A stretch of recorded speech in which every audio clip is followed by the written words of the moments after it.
Assalamualaikum warahmatullahi wabarakatuh.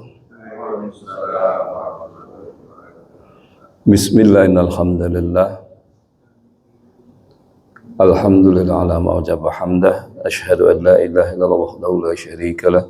Wa asyhadu anna Muhammadan abduhu wa rasuluhu la nabiyya ba'dah. Wassalatu wassalamu ala rasulillah nabiyina Muhammad ibn Abdullah wa ala alihi wa sahbihi wa man tabi'a wa la hawla wa la quwwata illa billah. Subhanaka la ilma lana illa ma 'allamtana innaka antal alimul hakim. Amma ba'd. Para hadirin jamaah subuh yang dirahmati Allah, alhamdulillah kita pada pagi hari ini dapat berjumpa dalam satu majelis yang mulia, majelis yang dikatakan Rasulullah SAW Rawdatum Riyadil Jannah, taman di antara taman-taman surga. Jadi kita pada saat ini kita yakini kita berada di taman surga,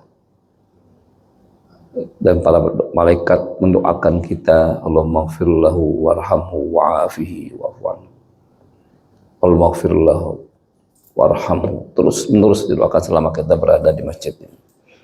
Dan kita berbahagia sekali dan kita bersyukur kepada Allah Subhanahu wa taala karena kita terpilih oleh Allah untuk hadir di majelis yang mulia ini.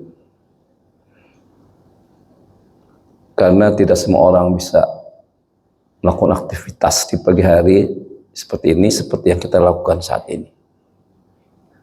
Ada orang yang pengen tapi dia terkendalakan kesehatannya. Ada orang yang pengen tapi dia terkendalakan kesibukannya. Atau ada orang yang tidak pengen sama sekali. Jadi keinginan kita untuk menjadi taat itu adalah karunia yang sangat berharga dari Allah. Allah berfirman di dalam Al-Quran surat An-Nur, A'udzubillahi minasyaitonirrajim. Walaula fadlullahi alaikum wa rahmatuhu ma zaka minkum ahadin abada walakinnahu yazakki man yasha. Kalau bukan karena karunia dan rahmat dari Allah, tidak mungkin kalian bisa mensucikan diri kalian dengan melakukan ketaatan. Tapi kemudian Allah memilih di antara hamba-hambanya yang diberi kesempatan untuk melakukan ketaatan. Jadi pada hakikatnya kita ini orang pilihan, dipilih oleh Allah untuk bisa hadir tempat ini. Oleh karena itu kita syukuri. Dan hukum syukur itu lain syakartum la azidannakum. Kalau kita bersyukur, maka Allah akan tambahkan nikmatnya. Kalau kita bersyukur dan ketaatan kita, dan kita rasakan ketaatan itu adalah karunia dari Allah, Allah akan menambah ketaatan kita. Mudah-mudahan, insya Allah. Para jamaah hadirin yang dirahmati Allah, kita baru saja melewati proses, ada yang suatu proses yang enhancement proses pemuliaan. Jadi Ramadan itu adalah proses pemuliaan, meningkatkan derajat kita dari sekedar beriman menjadi bertakwa. Dan kita ketahui bahwa takwa itu adalah makom tertinggi seorang hamba di hadapan Allah. Ya, ininya sudah kita kenal, ayatnya surat Al-Hujurat. Inna akramakum indallahi atqakum. Yang paling mulia di antara kalian adalah yang paling takwa. Bukan yang paling kaya, bukan paling tinggi pangkatnya, bukan paling yang ganteng, bukan. Yang paling takwa. Jadi kalau kita bisa mencapai derajat takwa, maka kita menjadi insan yang paling mulia di hadapan Allah. Dan ini seharusnya terus menjadi motivasi bagi kita agar kita ini berusaha sekuat tenaga untuk menjadikan diri kita ini orang bertakwa.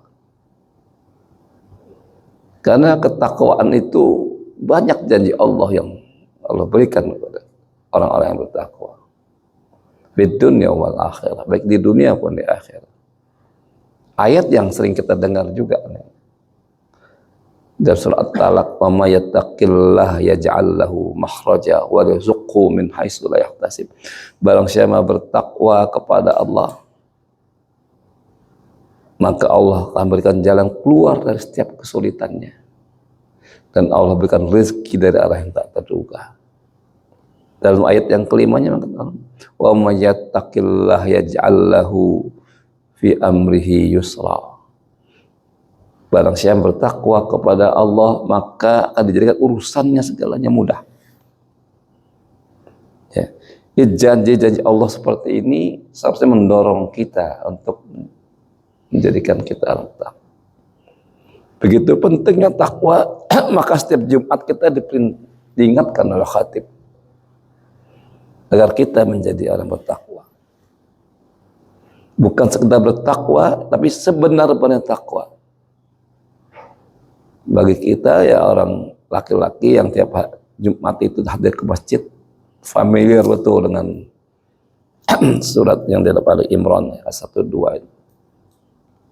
Ya ayyuhallazina amanu taqullaha haqqa tuqatih. Wahai orang-orang beriman, bertakwalah kalian dengan sebenar-benarnya takwa. Wala tamutunna illa wa antum muslimun.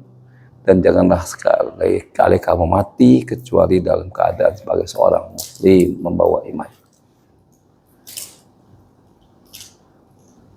Itu menunjukkan artinya Allah begitu kasih dan sayangnya mengingatkan kita setiap Jumat bahwa wasiat takwa itu bagian dari rukun. Dan dari Jumat harus ada wasiat bahwa kita dianjurkan untuk memelihara ketakwaan kita, menjadikan diri kita orang bertakwa. Dan selama Ramadan itu kita dilatih artinya untuk menjadi orang bertakwa. Mudah-mudahan latihan selama sebulan itu tetap membekas dalam hati kita. Karena para ulama mengingatkan kepada kita, kunu rabbaniyin wala takunu rabbaniyin. Jadilah kalian hamba-hamba Tuhan, bukan hamba-hamba Ramadan. Allah itu Tuhan segala bulan, bukan Tuhan di bulan Ramadan. Jadi ketika kita sebagai hamba Allah, maka begitu Ramadan lewat, kita tetap beribadah, intensitas ibadah kita tetap pelihara. Kita pelihara terus. Kan tidak beda Tuhannya Ramadan dengan Tuhannya di luar Ramadan, tetap Tuhan kita satu. Dan perintah ibadah bagi kita adalah wa'bud rabbaka hatta ya'tiyakal yaqin. Kita beribadah sampai ajal menjemput kita, bukan sampai selesainya Ramadan. Dan berkat latihan kita Ramadan, seharusnya kita bertambah taat. Ulama juga mengingatkan kepada kita, laisa id liman labisul jadid walakinnal id liman ta'atuhu tazid. Orang tidak dimakan berhari raya kalau dia berpakaian baru. Orang baru dimakan berhari raya kalau ketaatannya bertambah. Jadi buah dari Ramadan kita adalah ketaatan kita bertambah, bukan justru kan jadi hilang. Dan kita katakan saya Ali, kita bisa berhari tiap hari. Bagaimana cara kita berhari tiap hari? Kullu yaumin la yusillahu fihi fahuwa aid. Setiap hari ketika Anda mampu menghindari diri dari maksiat, maka itu berarti hari raya bagi Anda. Karena hakikat raya itu itqum minan nar. Hakikat raya itu Allah membebaskan diri dari neraka. Kalau kita bisa menghindar dari maksiat, maka kita lebih bebas dari neraka.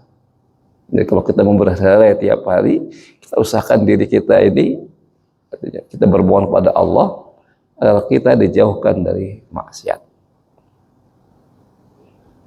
Para jamaah hadirin yang dirahmati Allah, kalau kita berbicara takwa, ada berbagai macam definisi takwa. Tapi yang disepakati ulama dan mudah artinya kita cerna. Definisi takwa itu sederhana. Ya, imtisalu awamirillah wa jinabu nawahihi. Jadi istighfar itu sederhana, itu menjunjung tinggi perintah Allah dan menjauhi larangan Allah. Dan ingat, bahasanya ini bukan mengerjakan perintah Allah dan tidak melakukan apa yang dilarang Allah, bukan itu. Bahasanya adalah menjunjung tinggi. Apa bedanya menjunjung dengan melaksanakan? Menjunjung itu artinya kita mengutamakan. Jadi kalau kita sekadar melaksanakan perintah Allah, kalau ada penghalang sedikit saja, kita barangkali sudah merasa bahwa kita dapat rukhsah, dapat kesempatan untuk tidak melakukan perintah. Tapi kalau kita menjunjung tinggi bahwa perintah Allah itu sesuatu yang sangat penting, maka kalau ada penghalang yang menghalangi kita melaksanakan perintah Allah, maka kita akan singkirkan penghalang itu. Atau kita cari jalan lain supaya kita terhindar dari perang itu, supaya kita bisa melaksanakan perintah Allah. Itu hakikat takwa seperti itu. Dan bukan tidak sekedar artinya tidak mengerjakan apa yang dilarang Allah, tapi ijtinabu, menjauh larangan Allah. Kalau kita tidak mengerjakan apa yang dilarang Allah, tapi kita masih dekat-dekat dengan apa yang dilarang oleh Allah, maka kita berpotensi untuk melakukan apa yang dilarang oleh Allah. Ya, orang takwa itu seperti itu. Dia menjunjung tinggi apa yang diperintahkan Allah. Kemudian dia menjauh supaya jangan tergelincir. Karena manusia ini kan sifatnya lemah, katanya. Gampang tergoda. Ada hawa nafsu, ada setan, artinya. Kadang-kadang godaan setan itu gak seberapa, justru yang godaan hawa nafsu ini. Artinya yang banyak menjelaskan kita, sehingga nanti di akhirat itu setan mengatakan wala talumuni walumu anfusakum, kamu jangan nyalahin saya, katanya, kan salahin diri kamu sendiri itu. Setan ini udah mau pensiun sekarang, melihat manusia seperti kelakuan manusia lebih dari setan. Ada satu karangan dari kalau Mesir, setan pensiun. Bukan premannya, setan pensiun. Karena kejahatan manusia itu sekarang lebih dari kejahatan setan yang gak terpikir oleh setan. Bayangkan, katanya, sekarang ini kejahatan manusia kan kebayangkan oleh bapak sekalian. Ada seorang polisi Kapolres memperkosa anak umur 3 tahun di video. Itu disebarkan ke akunnya dia. Herannya orang Indonesia tidak tahu, orang luar negeri yang tahu. Orang Australia yang ngelapor. Ini ke Kapolri, ini ada anggotamu nih. Tak kebayang sama kita. Ya. Ada seorang ibu memvideokan anaknya yang berhubungan, anak gadisnya yang bermusik dengan pacarnya, disebarkan juga ke internet. Ya kebetulan ketembak 3 saya di Duren Sawit itu ditangkap orang. Kemudian lagi ada dokter memperkosa anak pasien, profesor lagi di UGM seperti itu juga. Gak kebayang gitu situasi seperti ini. Jadi setan itu udah benar-benar pensiun aja, jadi orang manusia lebih jahat dari setan. Ini jadi perhatian kita semua bahwasanya ada suatu artinya fenomena yang di lingkungan kita yang harus kita jaga. Anak kita, cucu kita, segala macam harus kita jaga betul agar terpelihara dari hal seperti ini dengan cara penguatan akidah kita, cara ajak mereka ke jalan ketakwaan supaya kuat imannya. Ya, kita kembali tadi kepada ketakwaan. Kalau kita bicara artinya apa yang diperintahkan oleh Allah, kita bayangan kita ini perintah Allah itu cuma barang sholat, gitu ya, puasa, pergi haji, dan ibadah ritual. Bukan hanya itu. Bukan hanya itu. Bahkan kalau dalam terjemahan arti kalau penjabaran tadi, definisi takwa tadi, dikatakan wa minal awamir, di antara perintah itu ada pertama ikhlas. Ikhlas itu kita memulai ibadah kita kepada Allah. Kemudian yang kedua sabar. Sabar. Sabar perintah Allah, Pak. Kalau kita tidak sabar berarti kita melanggar perintah Allah. Ridho. Ridho terhadap tadi Allah. Kalau kita tidak ridho terhadap Allah, berarti kita melanggar perintah Allah.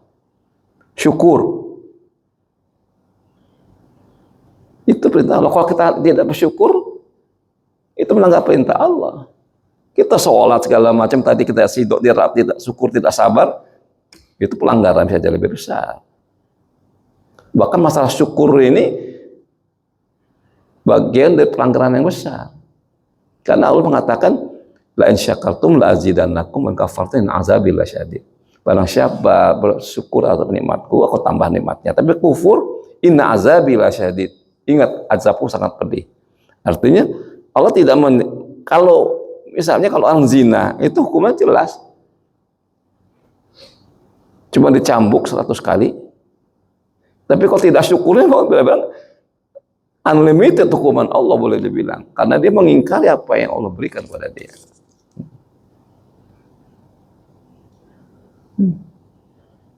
Zuhud artinya mementingkan kehidupan akhirat, itu perintah Allah. Kemudian qanaah, merasa puas dengan apa yang Allah berikan, itu perintah Allah. Tawakal, itu perintah Allah.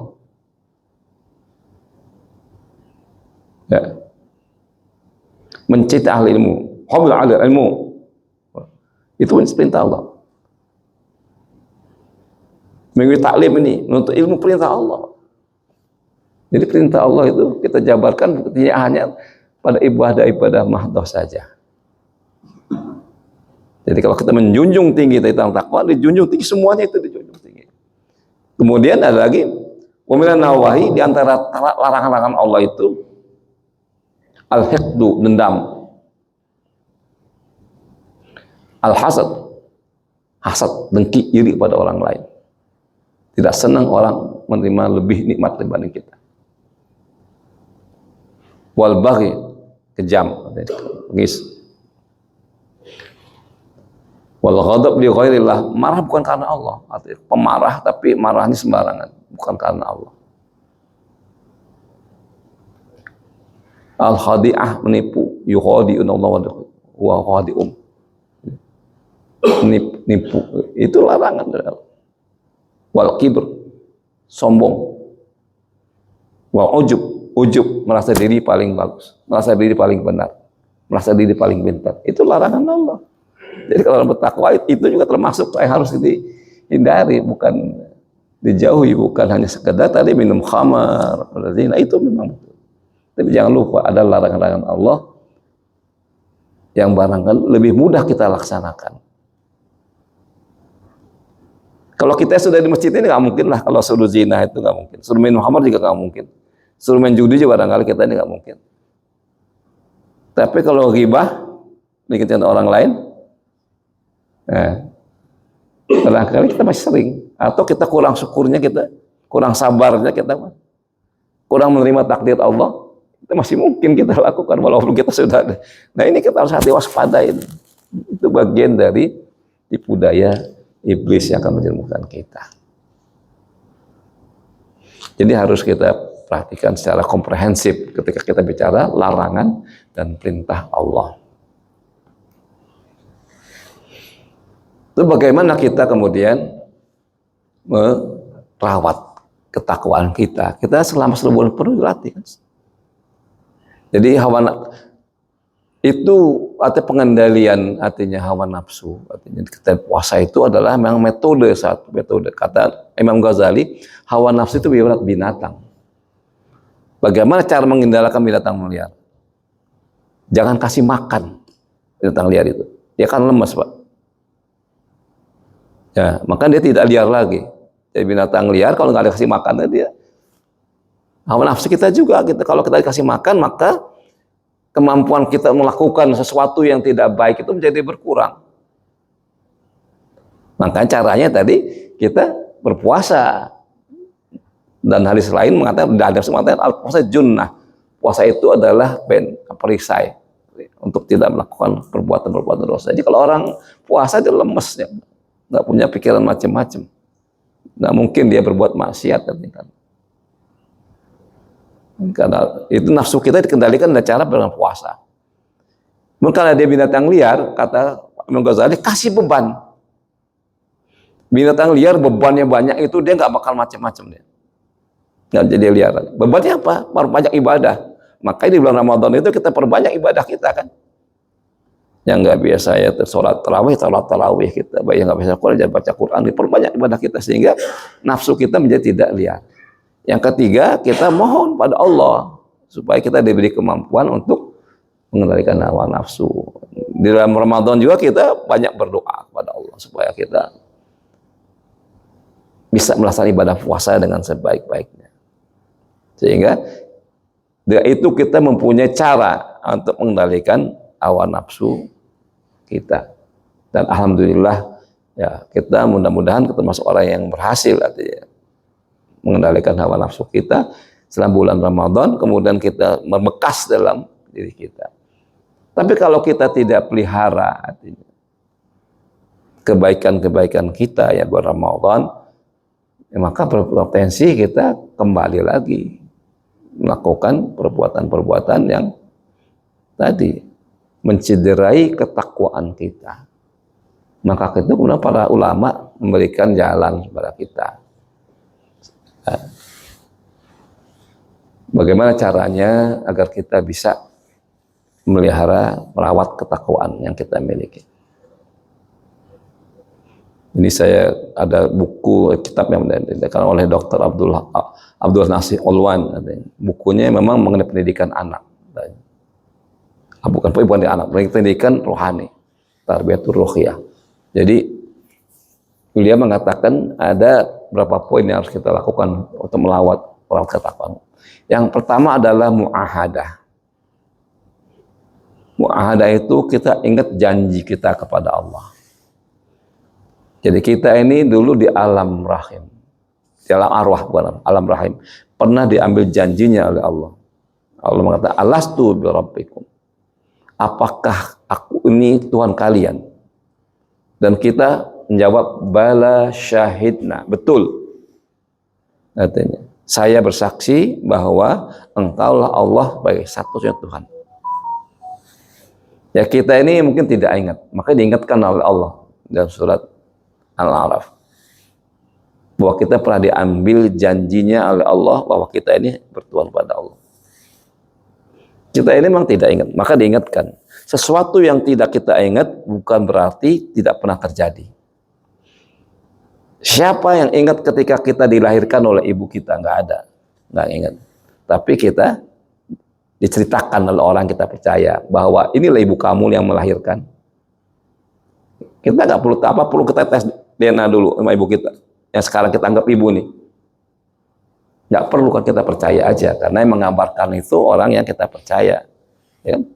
Begitu juga kan yang mengabarkan Quran yang maha benar, firman Allah maha benar, kita percaya bahwa kita itu pernah diambil sumpahnya. Dan itu berhakikatnya membekas di hati kita. Sehingga kita ini kalau berhubungan dengan sesuatu yang berhubungan dengan sifatnya ilahiyah itu ada kontaknya kita. Orang ateis apapun ngaku tidak punya Tuhan, tapi ketika dia dalam satu titik tertentu di mana dia tidak ada punya pertolongan orang lain, dia akan tiba-tiba mengingat bahwa ada satu zat yang bisa menolong dia. Itu jadi kodrat manusia. Dia pasti mencari pertolongan, tapi karena dia tidak punya iman, barang tidak tahu kepada tolong siapa, tapi dia tahu bahwa itu ada sesuatu yang mampu menolong dia. Kemudian kita ini sebagai orang yang beriman, ketika mu'ahadah, ingat janji Allah, kita setiap hari artinya ketika kita baca Fatihah di dalam sholat, kita mengatakan iyyaka na'budu wa iyyaka nasta'in. Hanya kepadamulah aku menyembah. Hanya kepadamulah kami menyembah. Hanya kepadamulah kami minta pertolongan. Itu ikrar kita setiap sholat. Artinya kita mengkhususkan diri penyembahan kita hanya kepada Allah. Menyembah itu berarti kan kita menuruti perintah dan tadi menjauhi larangan. Hakikat penyembahan itu adalah itu. Kemudian iya karena nasta'in, hanya kepada kami minta pertolongan. Itu menunjukkan bahwa kita ini lemah, Allah itu maha kuasa. Itu janji kita, ikrar kita setiap kita sholat. Sebanyak 17 rakaat, 17 kali juga kita melakukan ikrar seperti itu. Dan sebetulnya kita harus sadar betul, Pak. Jangan sampai kita ini tidak punya alasan lagi untuk tidak tahu arti Al-Fatihah secara detail. Kita nanti murka Allah kalau kita ini sampai nggak tahu. Jadi ada hadis Rasulullah mengatakan, Allah ya baghadu kula alimin fid dunya wa jahilun fil akhirah. Allah sangat murka kepada orang yang pengetahuan dunia itu banyak, tapi soal akhirat ini bodoh. Murka Allah. Kita ini banyak yang kita ingat, Pak. Orang yang belajar kimia, rumus ilmiah ingat ya. Belajar matematik, rumus matematik ingat. Belajar hukum, pasal-pasal ingat. Tapi kenapa artinya Al-Fatihah aja ingat, nggak ingat artinya. Kenapa bacaan sholat at-tahiyatul mubarakatuh sholawat tidak ingat artinya? Kita diminta pertanggungjawaban kita kalau sampai itu terjadi. Kita bisa ngapal apa saja kok. Komputer, coding, segala macam yang kita bisa. Udah berapa kalimat, berapa pelajaran yang kita hafal sejak mulai dari SD sampai nanti universitas sampai. Tapi kalau Al-Fatihah bacaan sholat itu kita tidak ingat artinya. Kita akan diminta pertanggungjawaban nanti. Berat pertanggungjawabannya terus terang. Apalagi sekarang ini mudah sekali, Pak. Untuk belajar. Dulu, zaman dulu aja masih mudah, Pak. Zaman dulu tuh di mikrolet kalau di kota di jualan buku sholat itu udah lengkap artinya tuh, kita tinggal baca aja. Kalau kita harus jangan apa garis besarnya, bukan garis besar. Rincinya apa lah Al-Fatihah itu harus. Itu baca sholat yang biasa kita baca qul huwallahu ahad itu harusnya artinya kita bisa supaya kita bisa menghayati dan sholat. Ya kita muahadah, makanya kita ingat janji kita pada Allah bahwa kita berikrar tiap sholat itu bahwasanya kita hanya menyembah pada Allah, hanya minta tolong. Alhamdulillah Rabbil Alamin, kita memuji Allah. Kenapa kita puji Allah? Karena Allah yang menciptakan alam semesta ini. Kemudian Allah memberikan kehidupan kita. Allah memberikan segala sesuatu yang kita perlukan untuk hidup di dunia ini. Ya. Kalau kita ingat kita semua itu perjanjian kita dengan Allah. Nah, kita akan merasa bahwasanya ya kita harusnya kita nih beribadah kepada Allah. Dengan melakukan ketakwaan tadi. Cara pertama kita supaya sadar betul bahwa kita ini punya perjanjian dengan Allah. Dan manifestasi syahadat itu ya perjanjian. Asyhadu an la ilaha illallah wa asyhadu anna Muhammadar Rasulullah. Saya bersaksi bahwasanya Tuhan satu Tuhan adalah Allah. Dan saya bersaksi bahwa Nabi Muhammad itu adalah utusan Allah yang mengajarkan kepada kita bagaimana caranya kita berhubungan dengan Allah. Bagaimana kita berinteraksi dengan Allah. Dan itu yang pertama. Ya, muahadah, ingat janji Allah. Kemudian yang kedua adalah muraqabah. Merasa senantiasa diawasi oleh Allah. Jadi kalau kita senantiasa merasa diawasi oleh Allah, insya Allah kita tidak akan berani melakukan segala sesuatu. Pernah dalam satu pelajaran kita dalam sebuah kisah hikmah, seorang syekh setelah tamat pelajaran tauhid, membahas kitab tauhid, kemudian Sang Syekh ini merintahkan kepada murid-muridnya, wahai murid-murid semuanya, itu di belakang ada ayam, ambil masing-masing satu ayam, silahkan kalian sembelih ayam itu dengan syarat tidak ada pulih yang tahu, tidak ada yang tahu dari masing-masing murid ini pergi. Ada yang nyembelihnya di hutan, ada yang menyembelih di dalam gua, ada yang menyembelih di mana-mana. Dan kemudian sore datang semuanya yang lapor, mana kamu nyembelih? Di gua Pak, nggak ada yang lihat. Cuma kamu di hutan, nggak ada yang lihat. Ada satu muridnya ini, artinya bahwa ayam masih hidup. Kenapa kamu nggak sembelih? Saya nggak temu Pak tempat yang di mana tidak ada yang tahu. Di mana tempat sembelih? Allah tahu, dia bilang. Ya, kamu yang lulus, dia bilang. Kamu yang lulus.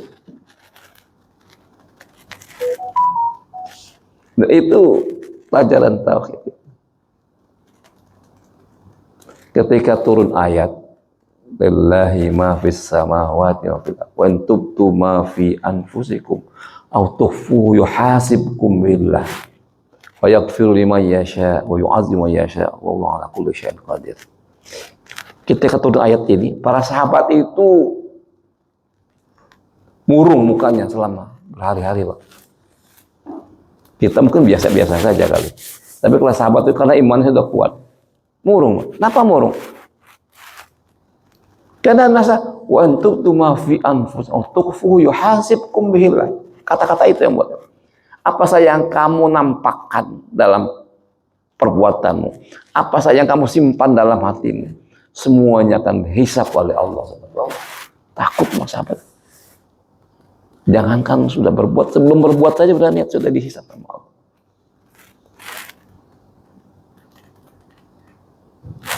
Ya. Ya, kemudian baru dihibur turun ayat selanjutnya berapa saat kemudian la yukallifu nafsan illa wus'aha laha ma kasabat alaiha ma kasabat.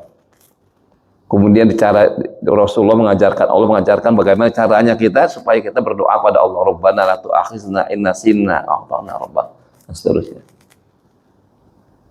Itu menunjukkan bahwa sahabat itu merasa bahwasanya tidak ada tempat bersembunyi dari Allah. Ya, kita secara akidah kanan kiri kita ini ada yang nyatat kan, ada malaikat yang nyatat segala perbuatan kita secara rinci, apa yang kita berbuat, di mana kita berbuat, bagaimana cara berbuat, jamnya berbuat, waktunya berbuat, dan segala macam. Nah, itu terekam, lebih canggih dari CCTV rekaman. Ya, kalau kita sadar bahwa kita adalah tidak tempat di mana tempat bersembunyi dari Allah. Bahkan kita niat kita pun artinya Allah tahu. Nah, kita insya Allah akan berusaha artinya menjadi orang takwa.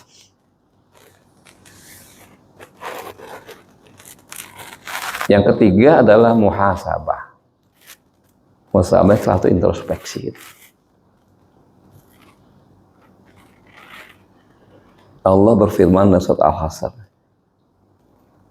ya ayyuhallazina amanu taqullaha wal tanzur nafsum ma qaddamat lighad wattaqullaha innallaha khabirum bima ta'malun.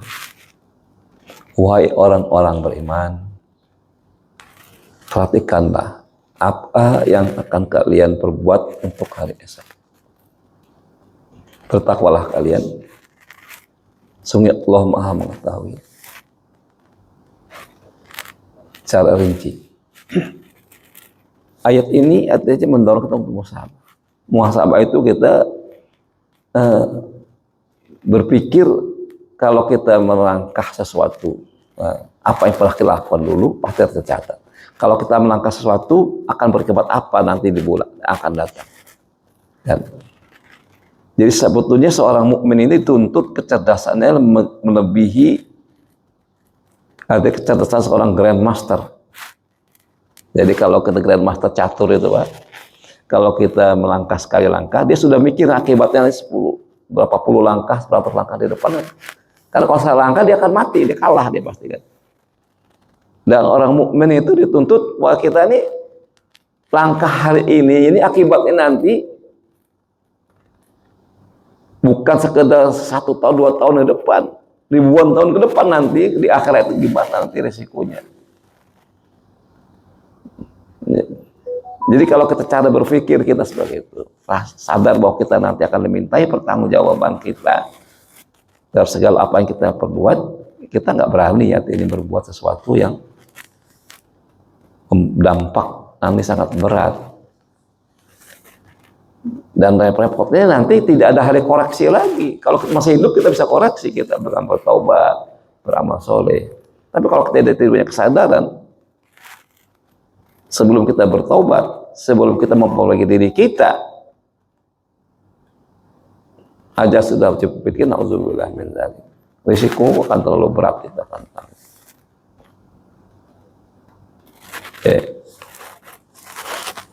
Yang keempat adalah mu'aqabah. Mu'aqabah ini kita harus bisa menghukum diri kita sendiri pada disuruh dihukum Allah. Jadi kalau kita melakukan kesalahan, kita ada kafaratnya. Kafarat kita tetapkan sendiri saja. Jadi Rasulullah mengatakan bahwasanya ketika kita melakukan segala keburukan, maka kita harus tambal dengan kebaikan yang lebih banyak. Itu Rasulullah lakukan sendiri. Rasulullah kalau ketiduran malam tidak sempat sholat tahajud, maka beliau sholat duhanya 12 rakaat. Artinya beliau mengganti. Jadi, bayang Rasulullah seperti itu. Itulah bagian dari mu'aqabah, menghukum diri sendiri. Ada ulama artinya yang dalam kisah-kisah hikmah, maka kita perlu baca kisah-kisah hikmah. Ada ulama yang ketika dia tertinggal salat subuh berjamaah, dia sembelih kambing. Sembelih kambing kemudian disedekahkan kepada fakir miskin. Bayangkan kalau sekarang ini lah, kalau itu diamalkan, tiap hari kita makan sate gratis. Kalau sate gak laku deh dia. Orang banyak sedekah kambing, banyak orang gak salat subuh berjamaah. Dan banyaklah lagi. Kita juga bisa melakukan. Kita biasa misalnya sholat, misalnya biasa puasa sunat. Salah satu dan lain hal kita tidak puasa sunat. Ya kita ganti dengan kasih makan orang. Ya, kasih sedekah orang nih 50.000 bakal kamu makan. Insya Allah kita nanti kita jadi terbiasa. Begitu juga kalau kita setelah sholat subuh kita ganti dengan sedekah supaya nanti kita nggak berani sembarangan meninggalkan sholat subuh berjamaah.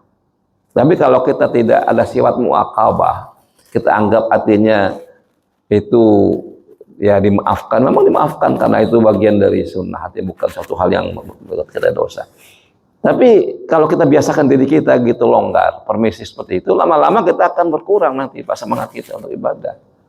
Dan itu kurang dari ketakwaan kita. Tapi kalau kita mampu mu'aqabah tadi, menghukum diri kita sendiri, artinya karena kelalaian kita, insya Allah kita akan tidak berani menyepelekan amal-amalan yang biasa sudah kita lakukan.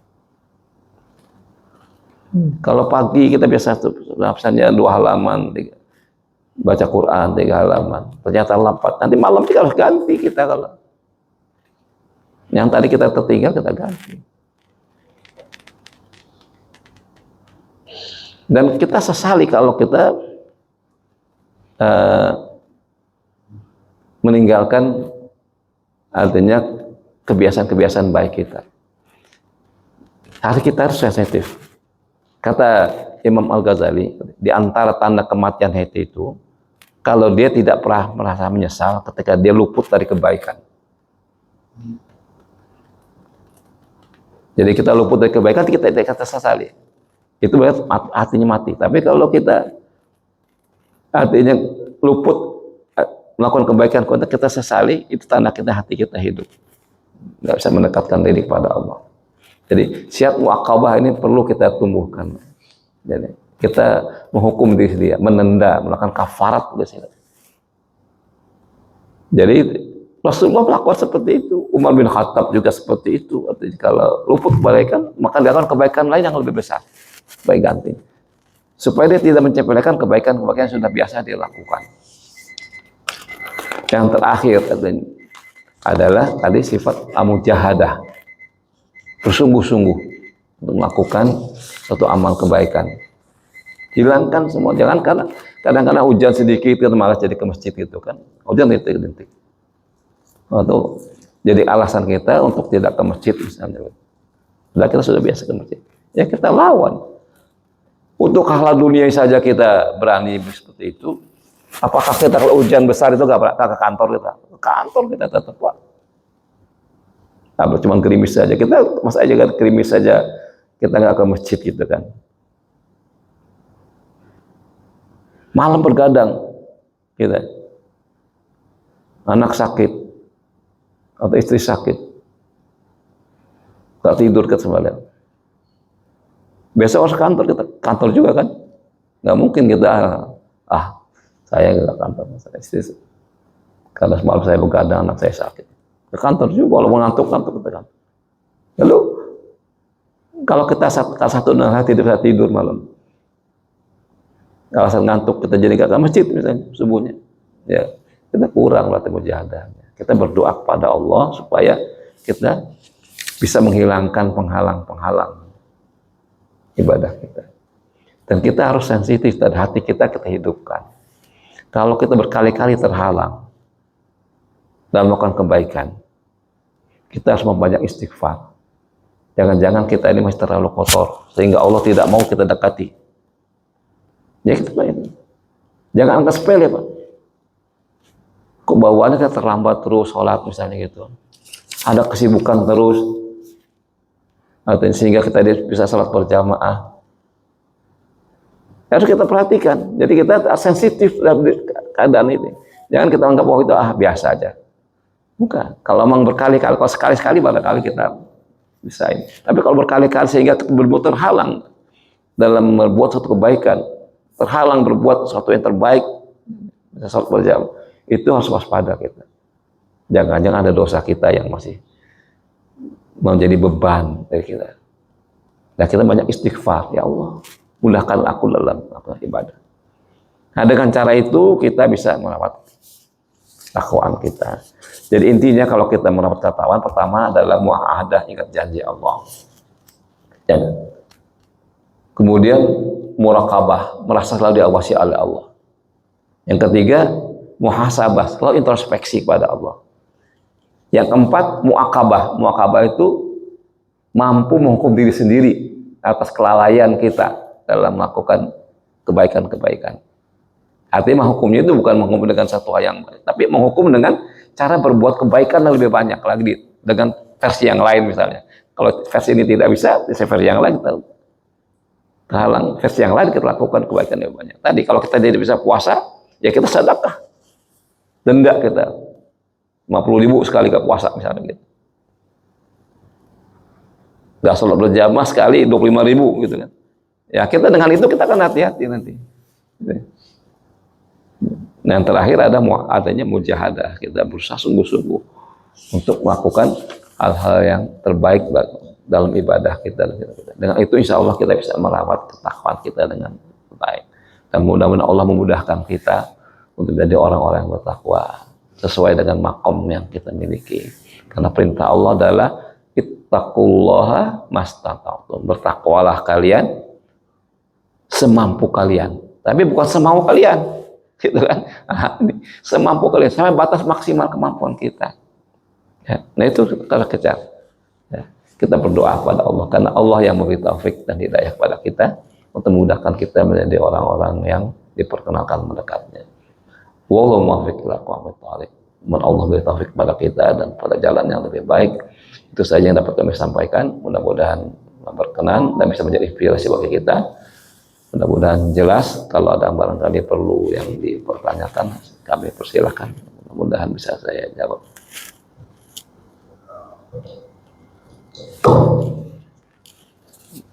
Cukup.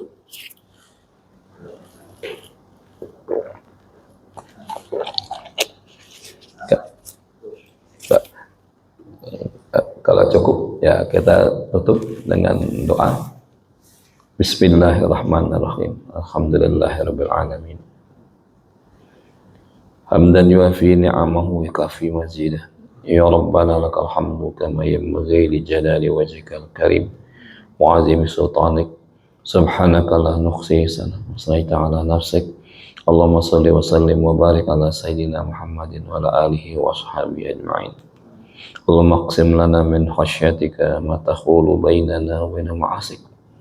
Min ta'atika ma tuballighuna bihi jannatak. Ya Allah, karuniakanlah pada kami rasa takut kepadamu yang akan menghindarkan kami dari perbuatan dosa dan maksiat. Ya Allah Tuhan kami, karuniakan pada kami ketaatan kepadamu yang akan menghantarkan kami kepada surgamu. Allahumma habib ilana iman wa zayyinhu fi qulubina wa karih ilahi kufra wal fusuq wal isyan waj'alna minal rasyidin. Ya Allah Tuhan kami, jadikanlah kami mencintai keimanan, jadi keimanan mengisi seluruh hati kami. Jadikanlah kami benci kekufuran, benci perbuatan maksiat, membenci perbuatan dosa, dan jadikanlah kami orang mendapat petunjuk-Mu. Allahumma a'inna ala zikrika wa syukrika wa husni ibadatik. Wa nas'aluka hubbaka wa hubba ma yuhibbuka wa hubba kulli amal yuqarribuna ila hubbik. Ya Allah Tuhan kami, tolonglah kami agar kami dapat senantiasa mengingat-Mu. Ya Allah ya Tuhan kami, tolonglah kami agar kami senantiasa bersyukur nikmat-nikmat-Mu. Ya Allah Tuhan kami, tolonglah kami agar kami dapat beribadah kepada-Mu dengan cara yang sebaik-baiknya.